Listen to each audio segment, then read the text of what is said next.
हम पुकार पुकार के बोल रहे हैं सर, आदमी लोग सुन रहे नहीं है। ये तो जादू वाला तेल नहीं है, ये 108 जड़ी बूटी का तेल रहता है।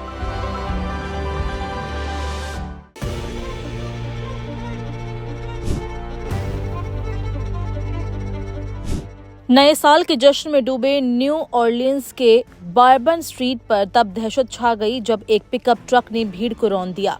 इस हमले में 14 लोगों की मौत हो गई और 30 से ज्यादा लोग घायल हो गए। हमला करने वाले शमशुद्दीन जब्बार की पहचान न सिर्फ एक आतंकी के रूप में हुई बल्कि उसकी पूरी कहानी अब धीरे धीरे सबके सामने आ रही है। शमशुद्दीन जब्बार 42 साल का एक व्यक्ति है। कभी अमेरिका सेना का ये हिस्सा हुआ करता था। एबीसी न्यूज के अनुसार जब्बार ने 2007 से 2015 तक सेना में मानव संसाधन और सूचना प्रौद्योगिकी भूमिकाओं में काम किया है। उसने सेना की नौकरी करते हुए 10 साल बिताए थे। हालांकि बाद में उसके लिए जिंदगी कठिन होती चली गई। 2 बार तलाक होने से जब्बार के आर्थिक हालात काफी मुश्किल हो गए थे। रियल एस्टेट का भी उसका करियर नाकाम रहा था और आईटी स्पेशलिस्ट के तौर पर भी उससे काफी संघर्ष करना पड़ा था। आईएसआईएस से जब्बार के संबंधों और इस तरह की घटना में शामिल होने को लेकर उसका भाई भी हैरान है। एफबीआई ने जब्बार के ह्यूस्टन स्थित घर पर छापा मारा है, जहां से संदिग्ध चीजें मिली है। इनमें बम बनाने के उपकरण, आईएसआईएस से जुड़ी सामग्री और एक कुरान भी शामिल है। कुरान खुली हुई है जिस पर लिखा है, वे अल्लाह की राह में लड़ते हैं, मारते हैं और मर जाते हैं। जब्बार के घर में इस्लाम से जुड़ी कई किताबें शेल्फ पर है और आसपास भी रखी हुई थी, जबकि पास में ही नमाज पढ़ने वाली चटाई जानमाज लपेट कर रखा हुआ था।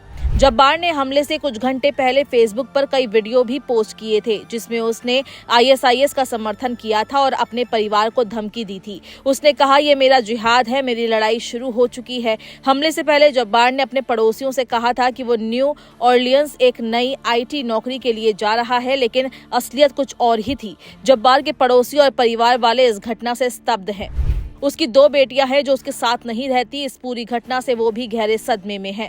अमेरिकी राष्ट्रपति जो बाइडेन ने इस घटना पर गहरी चिंता व्यक्त की है और कहा कि आज एफबीआई ने मुझे बताया कि अभी तक हमें इस बात की कोई जानकारी नहीं है कि हमले में और कोई शामिल था या नहीं। उन्होंने पाया कि हमलावर वही व्यक्ति था जिसने भीड़ में अपनी गाड़ी घुसाने से कुछ घंटे पहले ही फ्रेंच क्वार्टर में 2 नजदीकी स्थानों पर उन आइस कूलर में विस्फोटक रखे थे। एक सवाल के जवाब में बाइडेन ने कहा कि वो न्यू ऑरलियंस जाएंगे। उन्होंने ये भी बताया कि उनका अनुमान है कि जिन 2 आइस चेस्ट में बम था, उनको उड़ाने के लिए आरोपी के वाहन में रिमोट डेटोनेटर था। हमलावर ने हमले से कुछ घंटे पहले ही कई वीडियो पोस्ट किए थे, जिसमें आईएसआईएस के प्रति समर्थन का संकेत दिया था। एफबीआई सक्रिय रूप से किसी भी विदेशी या घरेलू संपर्क या कनेक्शन की जांच कर रही है जो हमले से जुड़े हो सकते हैं। आपको बता दें कि कैंप डेविड से लौटने के तुरंत बाद बाइडेन ने अपने राष्ट्रीय सुरक्षा टीम के साथ बैठक की। उन्होंने संवाददाताओं से भी कहा कि वे इस बात की भी जांच कर रहे हैं कि न्यू ऑरलियंस हमले और लॉस वेगस में हुए विस्फोट के बीच कोई संबंध है या नहीं।